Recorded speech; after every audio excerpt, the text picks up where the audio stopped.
Let me get an Indian perspective to this before I go across to Kiev to get the response of those who are in Kiev and those who support Kiev.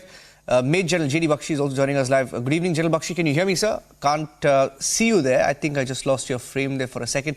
General Bakshi, good evening. General Bakshi, hi. This is Niranjan. You're live on the show, sir. Can you hear me? I'm just checking to ensure that your line is through. I can hear. I think I just lost your frame there for a second. General Bakshi, good evening.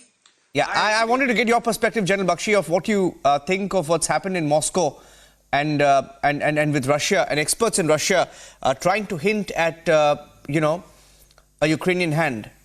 What's your take on that? General Bakshi, of what you think of what's happened in Moscow and with Russia, and experts in Russia are trying to hint at... Now, Niranjan, what I'd like to point out is that this definitely, from whatever is available to us so far, seems to be having a Ukrainian hand in it, because when we saw the clips yesterday, we found that they were moving in military uniforms in a very highly militarily trained manner. They seemed to be professional. They were not firing long bursts. They were firing short bursts and single shots. And they were moving in a very tactical fashion. They looked European as far as their identity is concerned. They didn't shout any Islamic slogans. They didn't fire wildly like emotively charged Islamic militants, terrorists do. There were no shouts of Allahu Akbar, etc. Right? It was very, very professional, very, very cold-blooded way in which they were, carrying on with just small bursts of fire and small shots, single shots, So the problem is that this is not the first terrorist attack that Ukraine has carried out inside Russia. They killed the daughter of a very prominent writer, and there were numerous other terrorist strikes with small drones, suitcase-packed drones from the vicinity of Moscow. They have been doing it quite some time. The thing which is interesting is that about a week back, the American embassy had issued a warning to its own citizens not to go to any concerts, crowded places, number one. It's also on record that Victoria Nuland had said that, Putin is in for quite a few shocks.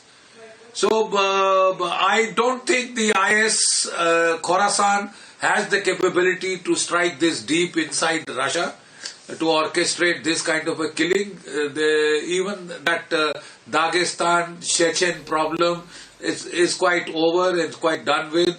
So that seemed to be a very, very plausible kind of an alibi to take the attention away from Ukraine.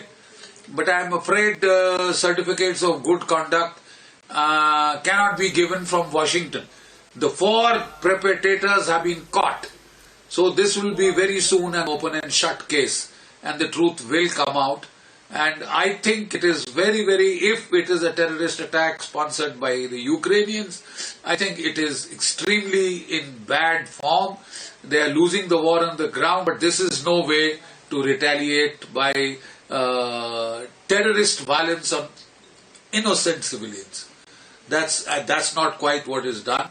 And all this bluff and bluster that's coming out from Europe of putting boots on the ground, etc., they may be intending it to deter a Russian counter-offensive, but the simple fact is this is dangerous because it could lead to miscalculation, it could lead to misapprehensions, and it could lead to a major escalation of the violence in terms of intensity, in terms of area coverage. Yeah.